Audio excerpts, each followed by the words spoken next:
Hey there, Colts fans. This is Nathan Brown, Colts Insider with the Indianapolis Star, here for another edition of the Cover 2 podcast. We're here to break down a lot leading into this weekend's pivotal matchup with the Jacksonville Jaguars in Jacksonville. We will talk about the decade-long losing streak that the franchise has had there, no win in Jacksonville since 2014. We'll talk more about the news of the week, the Colts kicking situation, bringing in a replacement for Michael Badgley for Sunday's game and the rest of the season. A little bit more about some injury updates, as well as the run game situation. That has slowed production-wise significantly over the last couple weeks, minus that star performance from Jonathan Taylor in Berlin against the Atlanta Falcons. Of course, to break all that down with me, joined by my co-host and co-writer on the beat, Joel A. Erickson. Joel, let's start with the news of the week. Colts waiving Michael Badgley on Tuesday, and of course, you were able to confirm the news about the not only some of the kickers that they brought in to try out for Badgley's spot on the roster, but who, of course, they have brought in to try and prove that position, take away some worries and some just kind of a lack of trust on the PAT situation, in particular, Blake Group, who was a kicker for the Saints for more than 2 years. We got to talk to Blake today in the locker room, as well as head coach for the Colts, Shane Steichen, about that news. What stood out to you from getting to talk to both of them about the change that the Saints have made this week? Yeah, the hard part here, and I think the part that is going to get lost a little bit with the fan base, is just there's not really a good option. They don't have good options. I thought it was interesting that they only brought in 3 kickers to try out. I thought it was very interesting that they didn't bring back anybody who they had tried out the last time.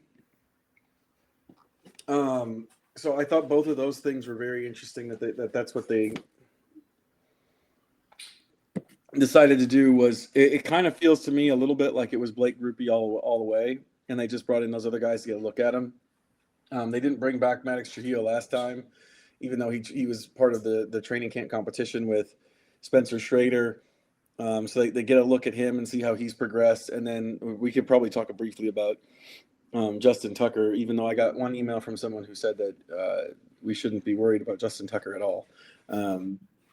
I disagree. Yeah, it kind of feels like it was Blake Groupie the whole time. And part of it is it feels to me like this comes down to familiarity with special teams coordinator Brian Mason, who coached Groupie at Notre Dame. Yeah, a big. I mean, it certainly stood out real big when we learned that news yesterday about Groupie and Brian Mason's connection. Initially, you see that news and you think, I mean, yeah, he's kicked in the league the last several years. He has kicked as recently as eight or 9 days ago. But he is a player who, in his third year in the NFL, has been a sub 70% field goal kicker so far this year through 11 games in New Orleans. Groupie was 18 for 26, although he was 15 for 15 on PATs. So kind of in some ways opposite of what we've seen from Michael Badgley in his 7 games with the Colts. I believe he was 10 for 11 on field goals, but 18 for 21 on those PATs. You mentioned, of course, that no one is perfect at this point in the year. Brian Mason talked about it yesterday, said that when you're looking for kickers in week 14, anyone that you bring in, there's going to be a reason that they are not signed by a team, either why they haven't made their way onto a roster yet, or why they were waived by a team, or why they weren't signed at the beginning of the year and had some spot fill-in situations, but hadn't landed anywhere permanently yet. And this is certainly the same situation with Groupie. Was there anyone else that you felt like maybe you were either surprised didn't get a look or thought would have made some sense to consider when we looked at this and you kind of look at the landscape of guys who were out there? I don't know. I thought maybe that they would. I think what I thought was that maybe they would sign somebody off of a practice squad Somebody like, Lucas Haversick, who's with the Packers, Greg Joseph with the Raiders, that maybe they would go get somebody who's essentially hanging out with another team just in case things go wrong. It was kind of what I thought maybe would happen. They didn't do that. That's another piece of it that just kind of makes me feel like maybe it was kind of a foregone conclusion that it was Blake Grupe. There's also like the possibility of like a Matthew Wright, who they clearly didn't. They must not have liked his tryout because they didn't bring him back after he tried out the first time. He kicked for Houston earlier this year. Just for like a little bit. He made 4 extra points and he made 4 field goals and 2 extra points in 2 games. That he's a guy who doesn't have, he's kind of like Badgley. He doesn't have like a very big leg, but he's got some experience. It just kind of feels like for all that stuff coming down to it, they went with a guy that they at least knew something about. I don't know. Like I said, I don't know that there's anybody out there that I felt like I feel really good about this kicking situation because they're signed.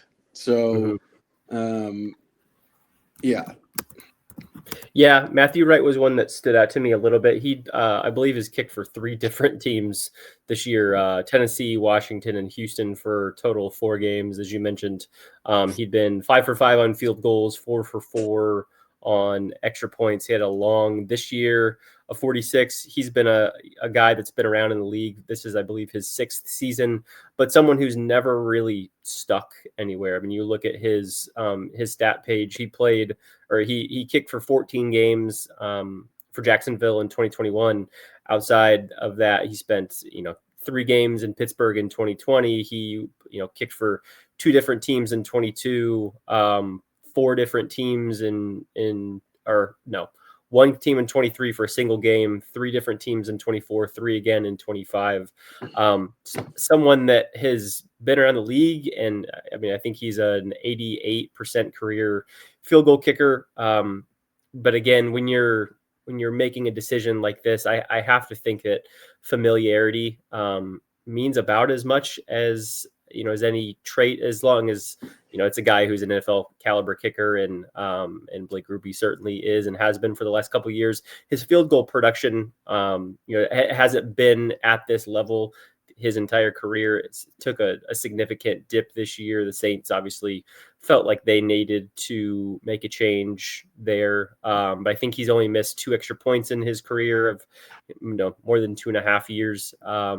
And I think he was perfect on extra points in his lone season at Notre Dame, where Brian Mason was the special teams coordinator before he was hired by the Colts in 2023. So when we talked to Brian about the situation on Tuesday, you had reported before we spoke with him that the Colts were trying out kickers. They had not yet formally waived Michael Badgley. They had not yet formally hired Blake Grupe yet, but he spoke a lot about 3 or 4 really important traits, those being consistency, trustworthiness, experience in the league. And I feel like in some ways, if you're able to look past kind of the downturn in field goal production from Grupe this year, I feel like he checks a lot of those boxes. We got a chance to speak with him today, and I think he was asked a time or two just a little bit about why those field goal numbers had been a little bit lower and taken kind of a dip this year. What were your biggest takeaways from speaking to him, and why you feel like the Colts feel confident that they can turn things around for him? Yeah, I'm sure there was a little tell in Brian Mason's press conference where he said, when you look at the tape, do we feel like there's stuff that we can fix? I'm guessing that's what it is. He kind of felt like it snowballed on him in New Orleans. It's only been a week. I don't know how if something snowballed you in one place, it feels like that's a bad sign for the new place. But I'm guessing that they just kind of feel like he knows him well enough. The operation, they feel like with Sanchez and with Luke Rhodes that the operation is going to be consistent enough for him. There's a huge risk here in doing it, but also it just at the same time it just felt like they had to get rid of Badgley, and your other options are all just as flawed. I don't know if this is the part where we talk about Tucker, but like obviously Justin Tucker was the best kicker in the game for a long time. There's a significant toll that comes with signing him. Also, he was bad last year for the first time in his career. He wasn't good at all. But there's a significant toll that comes with signing him, and a significant risk you take on by signing him. Somebody who has already served a 10-game suspension, has these allegations hanging over his head. It's 16 therapists that accused him of sexual misconduct. It's the kind of thing that I just wouldn't want on my football team. And especially not like with a 37-year-old kicker. Like I get it. Trust me, I know what Justin Tucker's resume is, but I also know how his resume has changed over the last year, and it's changed significantly. Yeah, I mean, just strictly from a numbers standpoint, when you look at what he's done on the field last year, it took a big dip. I think I wrote in my story yesterday when we learned that Justin Tucker tried out for the Colts on Tuesday, that I think among kickers who had played every single game last year, I think he had the worst field goal percentage. And among those who I think had played in just 10 games last year, he was maybe 26th out of 29, something to that effect. Like it was a big dip. He was 73.3% in 2024. He had never previously had a season below 82.5%. That was back in 2015. I mean, you're talking about a guy who had been in the 90s for decent chunks of his career, just about every single season above 85%. He was just 22 of 30 last year. So not really that much better than where Groupie was this year. As obviously you would presume that he's continued to stay in shape since the Falcons moved on, or sorry, not the Falcons, the Ravens released him in May when the off-field allegations really began to pick up, and the team kind of felt like they had been at a crossroads with him. Got a great leg. I mean, one of the, in his prime in the league, probably one of those guys that you felt the best when a team was facing a big 55 or 60 yarder to, win or tie a game or push it into overtime, what have you. But when you are a team that has massive aspirations to close out the season, where you are focused on not just trying to win your first AFC South title in a long time, but just making the playoffs in general, which would be a massive thing for this franchise. They haven't been in playoffs since 2020. That storyline, as you mentioned, 16 different massage therapists in the Baltimore area had accused him of sexual misconduct. We should say, of course, that Tucker has vehemently denied those allegations. The NFL, of course, looked into it and felt like the 10-game suspension that they levied to him was necessary, and the Ravens obviously parted ways with him after 13 years. It's just there's a it goes without saying, and this probably doesn't say enough about it, but it just would bring a lot of baggage, a big storyline that you don't want to have over your team. And there are questions too. I mean, there are fans in the fan base that are asking why they even considered bringing him in to kick in the first place. Shane Steichen wouldn't go too much into that. When I asked him today, he this isn't a direct quote, but essentially said, we wanted to talk to him. We wanted to see him kick. And ultimately, we did that, and we decided to go with Blake Grupe instead. So he is, if he was a guy who had been his former self, the kicker that we had seen, say, in 2021 when he made 95% of his kicks, and he had gone through this 10-game suspension, I have to imagine he'd probably be on a team's roster right now. For take that as you will, but the Colts decided that wasn't the direction they were going to go, and they signed a guy who himself has his own on-field flaws, but someone that I think they have a lot of faith in that they can turn around. The next question I have for you on this, and it was talked about a little bit in the media room today. I think I agree with you on the fact that they needed to make a change. But when you opt to move on from a kicker who had been pretty strong, and this is a bit simplistic, been pretty strong on kicks that are worth 3 points and not so much on ones that are worth 1 point. How do you kind of levy that with yourself? Is it just kind of a perception thing of needing to make a change for the sake of making a change, having hope that you can find something better elsewhere if you move on to someone? How have you kind of parsed all of that out when you've thought about this over the last 24 hours? I think it just comes down to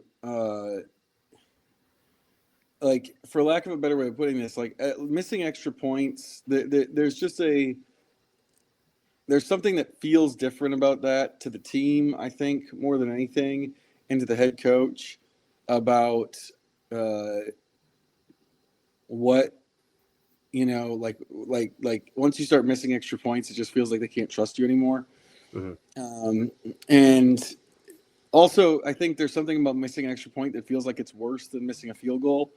I think generally missing a field goal is, like you mentioned, numerically it's worse because it's 3 points instead of 1.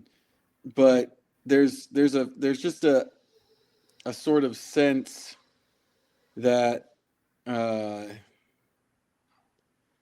there's just sort of a sense that, with that comes a more lack of trust from missing extra points than there is from missing field goals, for whatever reason. But it also just kind of felt like, to me, just from a coaching standpoint, like we could tell in the post-game press conference that Shane Steichen was kind of done. And also, I think they mentioned that, like Brian Mason mentioned, the head coach has to trust the kicker, and it's pretty clear that he didn't anymore. Yeah, for whatever it means numerically, I think when you lose trust, that's ultimately a big thing there. And I think you're kind of hitting at this a little bit too. When you and I think this probably goes for lots of positions on the football field and sports and in life. Like when you do the quote unquote easy, or can't do the quote unquote easy things. And again, I'm not saying that I could go in and kick an extra point on a football field, especially not with a bunch of people running right at me trying to block it. But when you struggle with doing the things of your job that are considered to be the easy parts, I think it's probably fair to think that even from a point standpoint, if those easy parts are, if you miss them, are not as penalizing as missing a 30 or 40 yard field goal, there's definitely probably a lack of trust there. And that seems like that ultimately wore down throughout Sunday. Shane's answer was very different than what it had been after Badgley missed the extra point in Berlin against the Falcons. Both he and Brian Mason were adamant that they still had faith in Badgley, still trusted him, had no plans to evaluate the kicker position during the team's bye week. And those answers, even even within 15 minutes after the game had ended on Sunday, were very different from Shane Steichen. So we will see. I have to think that there's probably going to be a moment where kicker is going to loom large when you're playing 5 regular season games, all of them feeling incredibly important, especially the 3 divisional games that are almost must-win situations if you have hopes of winning the AFC South, when you are sitting in a tie for the top spot with a third team just 1 game back. And when you get into postseason, those kicks and those points just mean all the more. So we'll have to think this is the last time we talk about the kicker position, but we will see how that all plays out here starting on Sunday as the Colts visit Jacksonville. One of the big matchups that we can get into here about that game, when you start to look at some of the X's and O's and the unit versus unit type stuff, as well as a kind of a glaring downturn in the Colts offensive production. It's been the run game. Just Jonathan Taylor rushed 21 times on Sunday, just 85 yards. It was probably third time in 4 games he's failed to reach 100 yards, and not just from a production standpoint, but just never really felt like in that game that there was a whole lot of hope that he was going to, break off a long run or find an opportunity to start to, turn in, 5-yard gain, 6-yard gain, 7-yard gain, 4-yard gain, 5-yard gain, and play a big role in moving the chains. We saw that a decent amount in Pittsburgh. We saw that in Kansas City, and then again on Sunday against the Texans. This Jaguars rush defense is not a whole lot easier. What as you have started to break down and look at what this Jaguars defense can do, particularly in the run game, and some of the inefficiencies that we've seen from the Colts from a blocking standpoint, from the offensive line, from Jonathan Taylor, what stands out to you? Well, the thing is that Jacksonville's really good against the run. Like they're fantastic against the run. That's the thing that really sticks out to me more than anything, is that they are first in the league in rushing yards allowed. They're 8th in rushing yards per carry. It's a very, very, very, very, very good team against the run. If you look at the next gen stats and some of the advanced rushing stats, they're first in stuff percentage. They just don't give up a lot of yards rushing wise. And so, this is a Colts fan base that I think has increasingly gotten to the point where they're just like, or at least the people we hear about are run, run, run. I know I had a friend in the stands who was joking that on Sunday, or he wasn't, he was joking with me about how on Sunday he was at the game and there was that one guy who just every time they threw the ball, no matter the situation, said you have to run it. Like even after they throw in touchdown passes and stuff like that. But if you look at the numbers going into this game, the numbers say to throw against Jacksonville. It does not say to run. The Jacksonville does not sack anybody. They're 28th in sacks. If you can block Josh Hines Allen, you can generally give your quarterback time. They do intercept the ball a lot, but there's time to throw the ball. I don't think it's a super complex scheme. There should be some chances for the passing game, and like I said, they're really good against the run. So, like, I get it. I get how good Jonathan Taylor is. I think over the course of his time here, I think I've been the number one Jonathan Taylor guy, even during some of the lower moments of his career. But this is a game where, generally, based on what how you're looking at the matchup, you would think that they would probably want to throw more. Even though I know there are certain elements of the fan base that think that they should run it on every play. Yeah, I know this is not what actually happened in reality. Shane Steichen isn't going to make a game plan off of listening to the fan base and what they want, but it definitely felt like even as the run game wasn't really working very well throughout Sunday's 20-16 loss to the Texans, that the Colts were just kind of almost continuing to force the issue. Once we did get to the big moments of the game, those last couple plays of that final drive on offense where they ultimately couldn't convert a 4th and 9 and turn the ball over on downs, you were seeing the team pass it. But in a lot of those drives, especially on first down, we're seeing lots of runs with Jonathan Taylor where they're trying to get him going, hoping that they can find a hole or create a seam or get him around the outside and get him in some space, because that's where he works so incredibly well. I know after the Chiefs game, Shane talked a little bit about getting some backer breakthroughs from the Chiefs second level, and that was large in part why outside that 27-yard run that Jonathan Taylor had in the third quarter, that there weren't a whole lot of opportunities. Did you see some of the same issues against the Texans?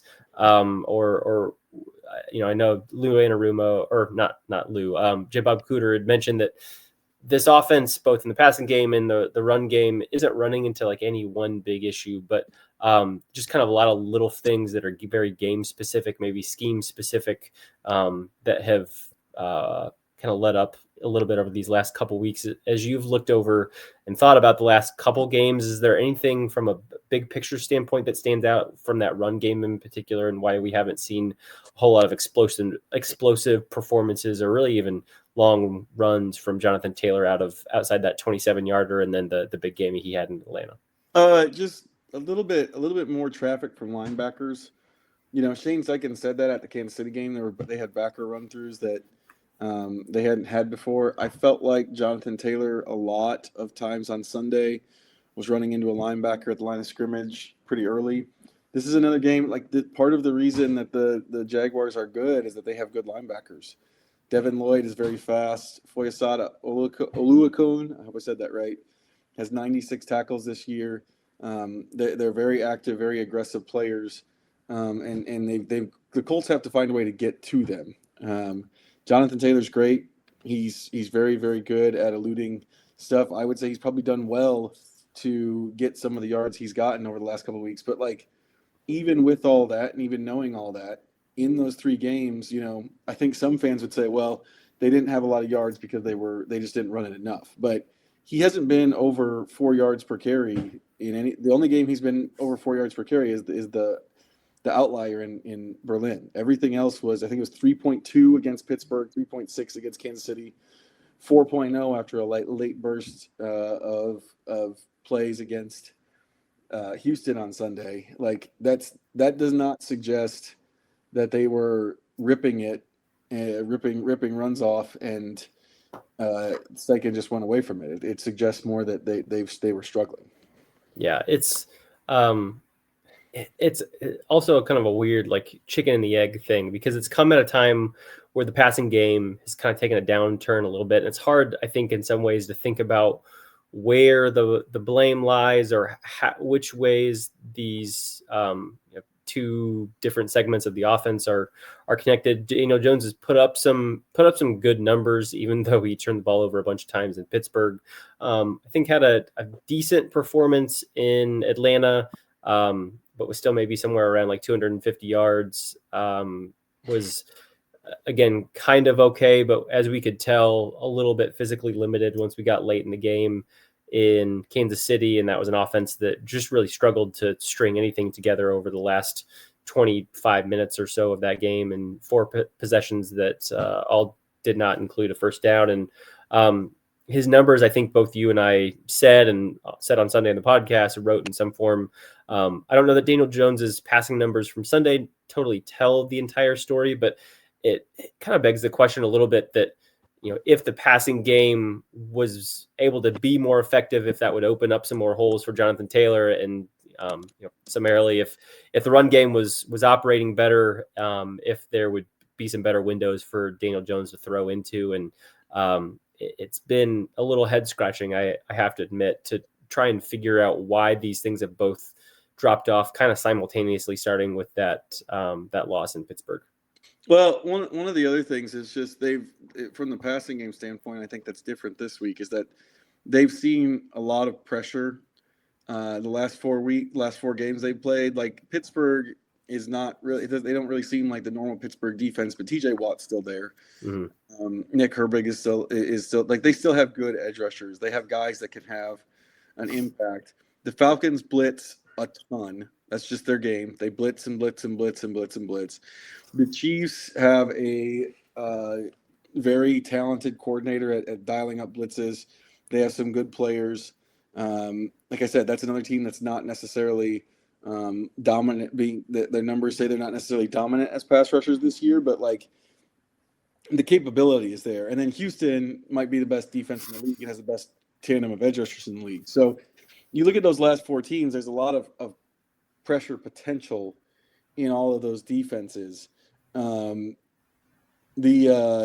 Jaguars just don't profile that way. They don't blitz all that. I mean, they have the 12th highest blitz rate in the league, but that's 27%. We're not talking the Falcons are at 42 or something. The other thing with the Daniel Jones thing is his quarterback rating in the last 3 games is 101, 99, and 100.6. And I know quarterback rating isn't everything. In fact, it's a very flawed statistic, and there's a lot of things like EPA and DVOA and stuff that does a better job of getting at how a quarterback actually played. But that's also something, the rating is also something people understand, I think, a little bit better than those other things. And he's not playing terribly, no matter how you slice it, he's not playing terribly. No, there was a stat that I think someone in the locker room today, might have been you, mentioned about how as much as things have been made over Daniel Jones's poor or just downturn in performance over the last couple weeks, those QB ratings right around 100. Trevor Lawrence, the Jaguars quarterback, has had like one of those types of games this year. That was Kevin Bowen. There we go. Said that. Yep. Shout out to Kevin. I think Trevor Lawrence is thought about in some circles as a more talented, more gifted, more reliable quarterback, but he has taken this, that fan base, that franchise, on a bit of a roller coaster this year. Both teams find themselves 8-4, still with a handful of divisional games to go that will ultimately decide this in lots of ways. Let's stay with Daniel Jones here, and we'll kind of round up some of the injury updates that we have since we spoke on Sunday evening's podcast. Daniel Jones is reportedly fractured fibula. Don't have anything specifics wise that we have learned there. We did learn, in something that I will detail a little bit more in a story here on IndyStar later today, that Jones has been using a 3D printed brace from a made by a company called Protect 3D that is been founded and owned and operated by a handful of former Duke football teammates from his day there at that team. And I think some of the big members of that organization are actually ex-roommates of Daniel Jones, folks that helped find him, form him, and print him a brace when he broke his collarbone in 2018 during his final season at Duke at quarterback. So there's some interesting connections and an interesting storyline there, but don't know anything more. Shane Steichen reiterated again today that he believes this is an injury that will continue to heal despite Daniel playing. We don't know the specifics of it, don't know exactly where it is on his left leg, but it does sound like this is truly something that the Colts do not believe that Daniel can injure further, or something that can get worse outside of, another fluke hit to his leg that would be disconnected from this. And they, I think, actually believe that despite playing on it and being active, that this is something that can continue to heal, and maybe toward the end of the regular season, he's in a better place health-wise than he is right now. Yeah,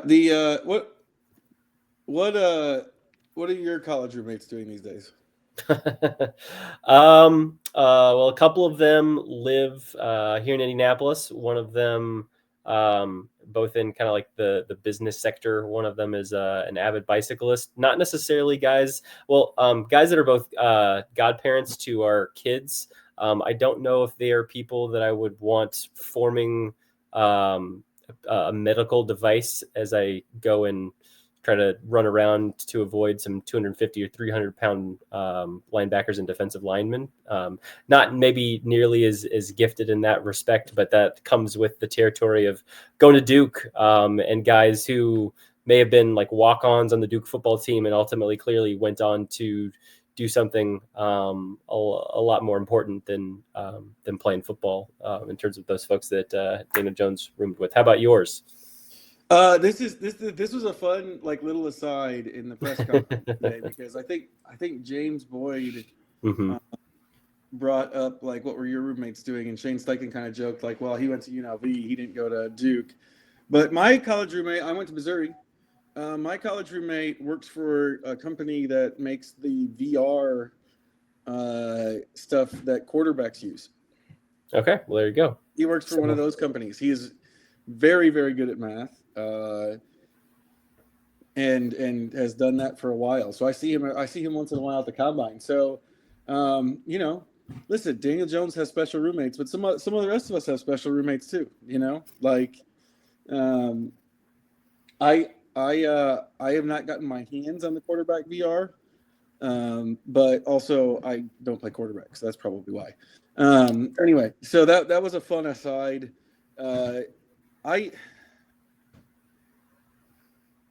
It did seem like he was better on, he said he felt better on Sunday, and it did seem like it to me. Yeah. It felt like he looked a little bit better. Maybe not necessarily, I don't know that he ran a ton, but it felt like he just looked more comfortable in the pocket. Yeah, I mean, I was actually I asked that question to Colts offensive coordinator Jim Bob Cooter on Tuesday. I think he felt like maybe the idea was a little flawed, and that's maybe a fair assessment. But I felt like watching the game, like Daniel was a lot more planted in the pocket for a good portion of the offense. We didn't have the Colts have been very hesitant to do true designed runs for him. I know folks have this idea in their head about Daniel Jones and his time in New York, where he's this running quarterback who, where teams are actually calling for him to run the ball occasionally in the game. And that's just not how the Colts have really used him. But even outside that, we've seen some instances where he's able to, in moments where he is scrambling, where he's forced out of the pocket, where he's just chooses to take off and run. And we did admittedly see two of those moments in the game in Kansas City. And those are moments where I think we could tell that he looked a little labored and did not look like he had the full burst or the speed, the momentum that we had seen from him, frankly, in that Berlin game against Atlanta, where he had some real big runs there toward the end of the game. Jim Bob said that they still had a couple roll-up passes. One of them went for that touchdown to Tyler Warren early in the game, and I think insinuated that it's not like Daniel has to stay in the pocket, and that if he's flushed out, that he's all of a sudden kind of unusable from a quarterback standpoint. But I definitely still don't quite feel like he's the same guy from a scrambling perspective. I know there have been some reporters that have said, from what they've learned or believe they learned about the injury, that maybe his lateral mobility may be a little bit inhibited, and that could make some sense. I think a lot of this kind of comes down to, from what I understand, just to be a lot about pain, and probably a little bit just about structure and comfort from where he is. Hopefully from the Colts standpoint, that all does get better, and maybe we'll see on Sunday, just to get a better chance of just how much scrambling he does and how effective he can be in those moments when he has to. Yeah, it's interesting. It's supposed to rain too, which that was another part of this press conference. We haven't quite gotten here yet, but we're working towards it. Trust me. Listeners of the podcast are ready for me to rail about Jacksonville. It's going to happen. But someone brought up today, just thinking that there was rain in the forecast, and what do you think about that? And I looked at a Colts employee and mouthed, "Of course it's going to rain, because it always rains there."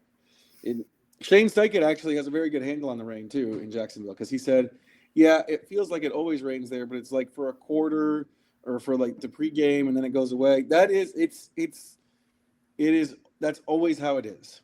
And also, yeah, I almost guarantee it will be raining at 11:47 a.m. because that's when I go on TV to do First and Joel. And I feel like every time I've ever been in Jacksonville doing First and Joel, I've done it under an umbrella. So it's definitely going to rain then, and then probably at different points during the rest of the game. I don't know if sure footing is, like, the hard part is with this fibula, like we kind of know about it, but we don't have like a lot of detail on it. So I don't know what hurts. Yeah. I don't know what makes it feel worse. I don't know what makes it feel better. I know taking a blow probably doesn't feel good. But I don't really know exactly what it is. So, like, would slipping be an issue? Is it not an issue? I don't think we know any of that stuff. No, we don't. And that would certainly offer up a great opportunity to get a sense of exactly what he can do in tricky situations. We'll see how much the Colts face of that. As an aside, I have never been to Jacksonville, and I have to say, I have terrible news for you. It sucks.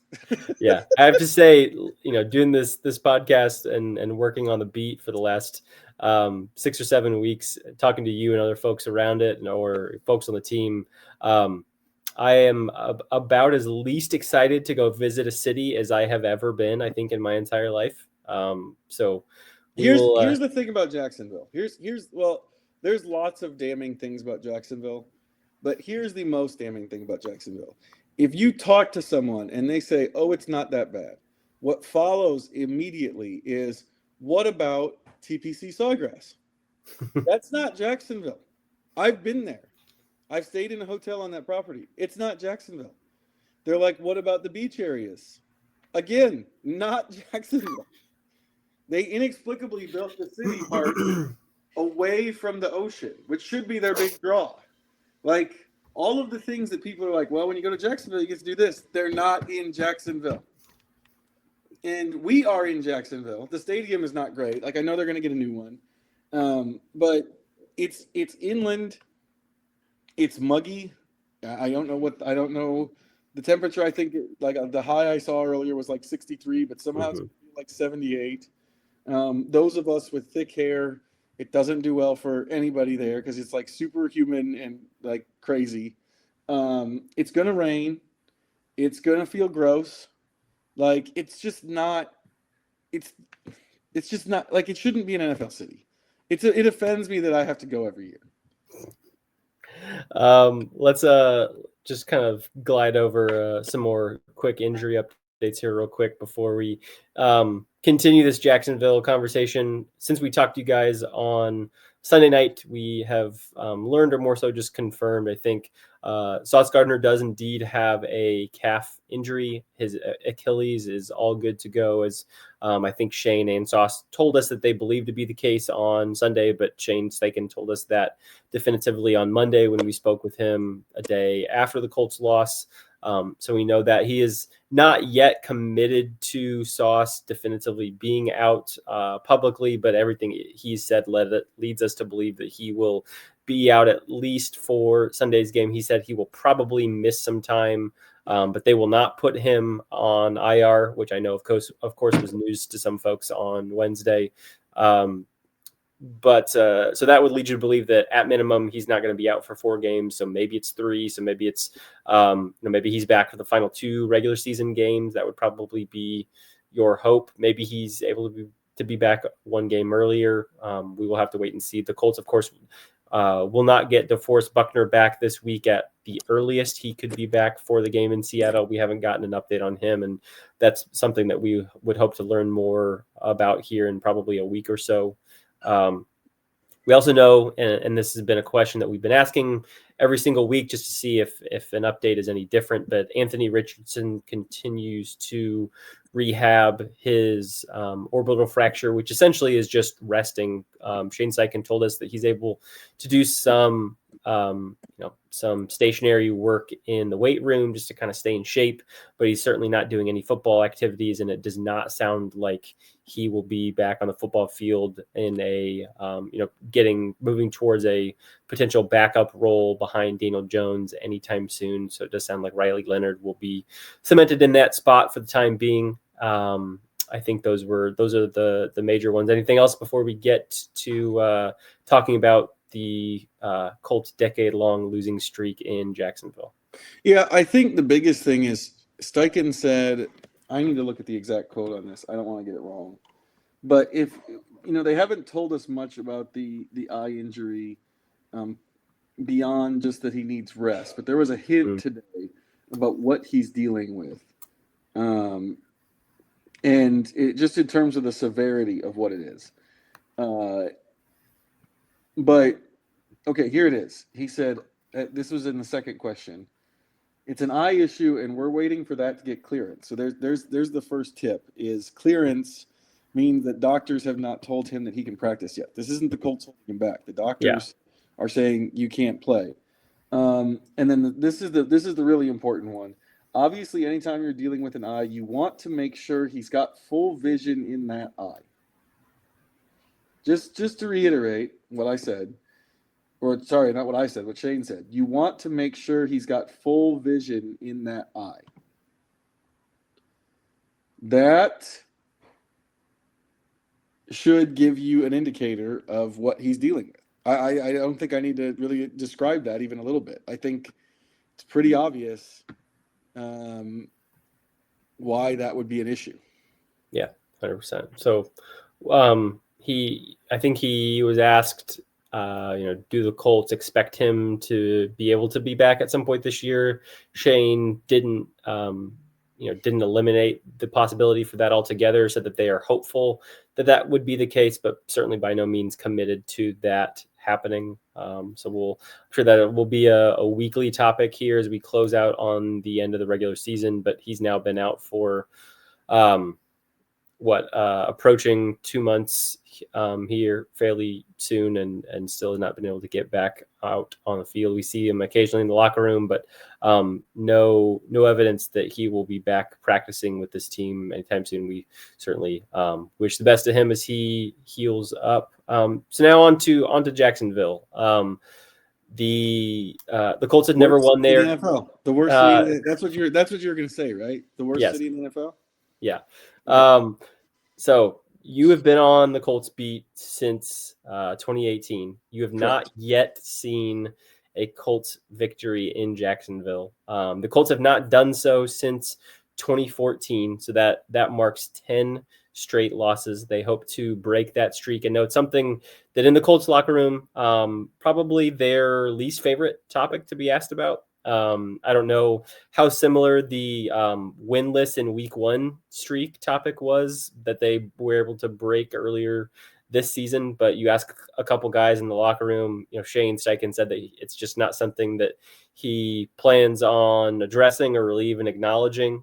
Some players like Zaire Franklin, a little bit more emotive, hate the idea that it's a talking point, thinks the media like talking about it way more than they do. He told us on Sunday that he didn't care about it, that these teams are different every single year, and he doesn't think that there's any reason to make it into anything. But it's a well-known fact, and it's a fairly rare thing in the NFL for any team to lose at a specific team or franchise or stadium 10 straight times. Obviously, when you're division opponent, that streak is a little bit more condensed than if you were not. But goes without saying, not only have the Colts lost 10 straight times in Jacksonville since 2014, but they've done so in some pretty, I guess, depending on what side of the fandom you are on, either very spectacular or unspectacular ways. You've lived through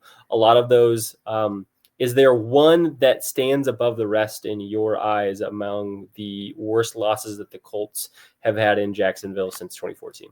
Well, so you can go a couple different ways with this. And I think the worst one, I think, for everybody is the Colts.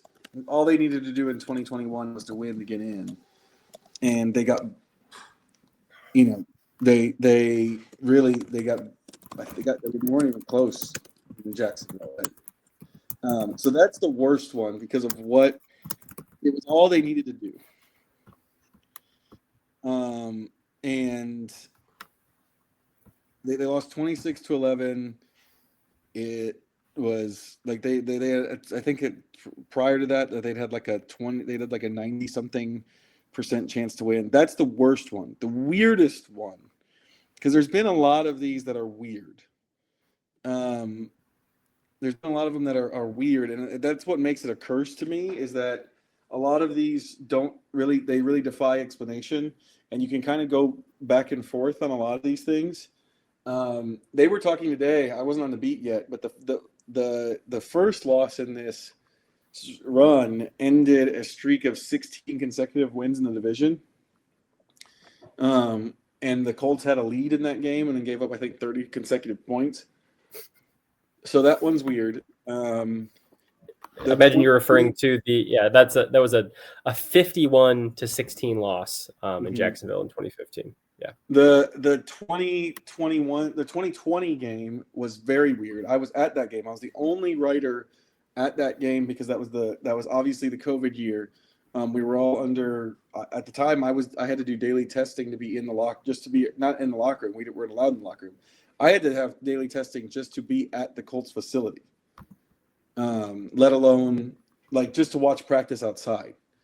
But the reason we went to that game is because I think it was the only game with fans the entire opening week. And that Jacksonville team only won one game, and it was that day. And the Colts had a big lead. That's the best Colts team probably of the last decade. That 2020 team that went 11-5 and made the playoffs, the last team to make the playoffs, that's probably the best overall team.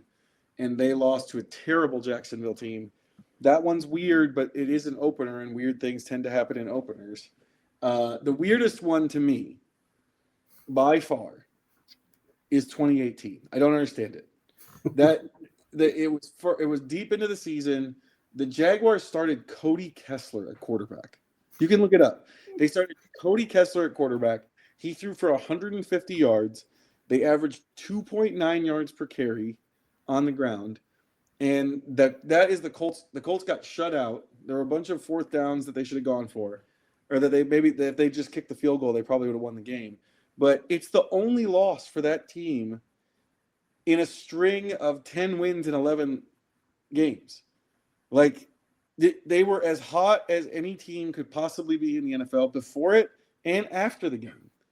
And for whatever reason, they went down there. They had Andrew Luck at quarterback and just could not. They had 5 drives that ended inside Jacksonville territory. Couldn't punch any of them in, including one that ended at the 1.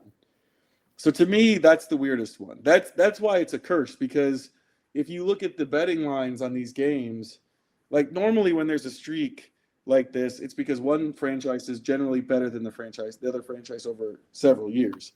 There've been a ton of these games where the Jacksonville team has had no business winning the game against the Indianapolis team they're playing. That 2018 game with Cody Kessler beating Andrew Luck in the middle of an unbelievable hot streak by Indianapolis, it will never make any sense to me why that happened. And people are like, well, they should have just kicked field goals or whatever. I don't understand how they didn't beat that team 30-6, and like the coaching decisions didn't matter at all. Never going to understand it. No, at some point, if you are that clearly on paper outside that, on that field on that day, that much better than that Jaguars team, like at some point, one of those fourth down conversions has to hit. And yes, like hindsight is 2020 on all of those drives where head coach Frank Reich, I'm sure, clearly thought, why would we not be able to convert this? Why not continue to try to push for a touchdown? Because as it turns out, one touchdown and one extra point would have been all they needed to win this game. Jacksonville is, as you said, scored 6 points, 2 field goals, one in the second quarter, one in the fourth quarter. So all they needed was one of those empty drives to come through, score a touchdown, kick the extra point. And then, even if it's not pretty, you still win 7-6. I don't know the last time an NFL game has ended 7-6, but that's all they needed to have happen, and they couldn't even get that done that day. Luckily you said 7-6 and not the other way around. I don't know. That is true. I don't know how many under 18 listeners we have, but I have children, and I know what happens if you say the numbers the other way. Yes. It's a great point.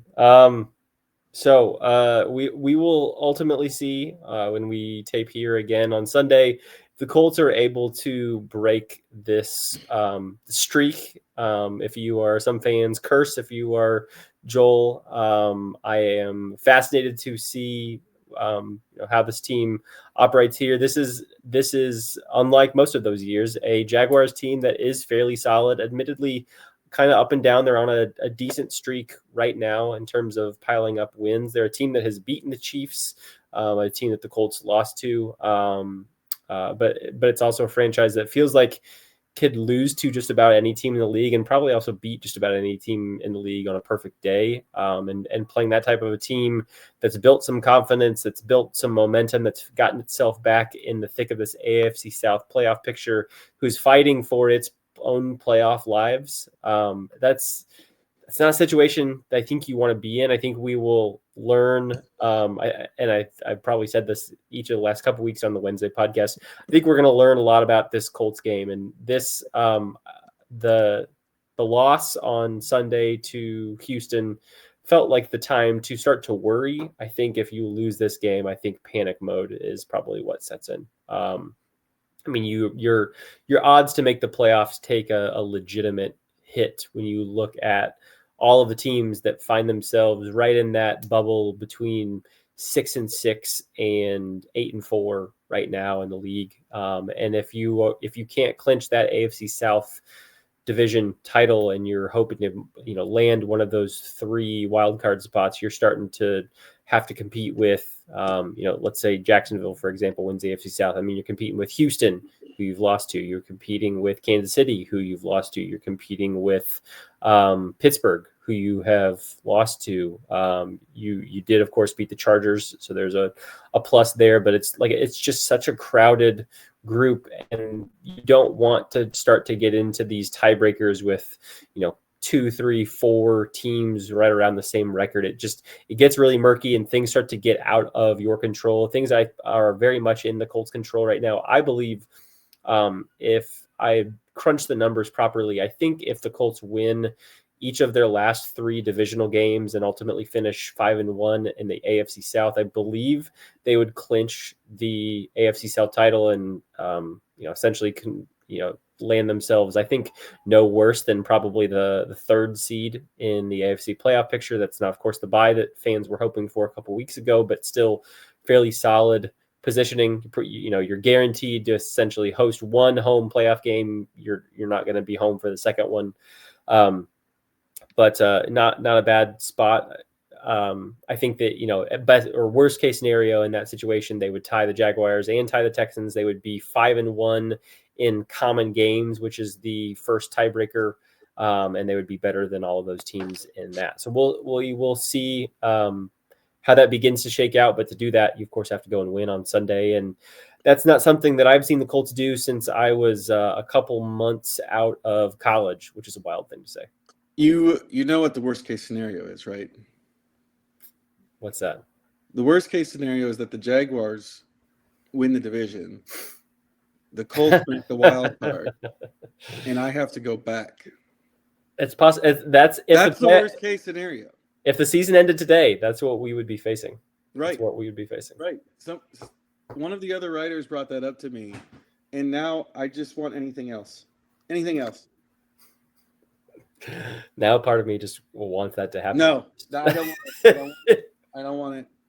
I don't want to go back. Yeah, that's a reasonable possibility. I already have to stay 2 nights for the first time. Yes, in we should years. say you try to get the absolute. I mean, you do this as a dedicated father who wants to be around for family time, as I do try to do as well. You try to leave on the last flight out on Saturday and get the last flight out on Sunday, so you only have to be there for what amounts to probably 24 hours or less. But you will unfortunately have to stay that extra night. I have not spent 24 hours in Jacksonville in like 5 years, and I have to this time. And you know what the worst part is? If the Colts beat Jacksonville this year, there are listeners to this podcast who are going to say that it's my fault and I'm going to have to stay 2 nights every time. Probably.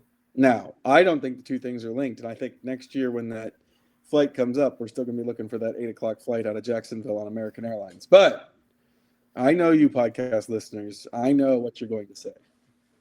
Well, there would be folks in the Colts locker room who would say that there's no reason to make anything of the fact that the team is lost. There's nothing. It's not me.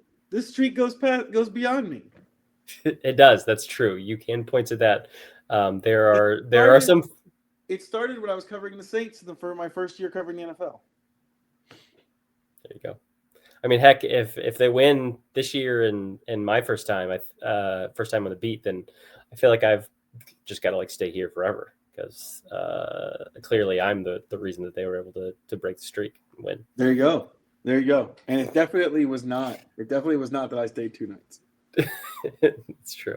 I think that's all for it today on this edition of the Colts Cover 2 podcast. Thanks for those of you either listening on podcast platforms or following along video-wise on our YouTube channel. If you are watching there, please like and subscribe if you have not already. It helps us out a lot as we continue to try and build that platform up. Hope you do so as well on whatever podcast platform is of your choosing. And we will be back for the next edition on Sunday night. Joel, unfortunately, from his hotel room in Jacksonville, as we talk about whether the Colts have been able to break this decade-long losing streak in Jacksonville, or whether that moves to loss number 11, and whether these postseason hopes that a month or so ago had been talking all about the number 1 seed, if the possibility of even making the playoffs at all is in serious question. Talk to you guys then.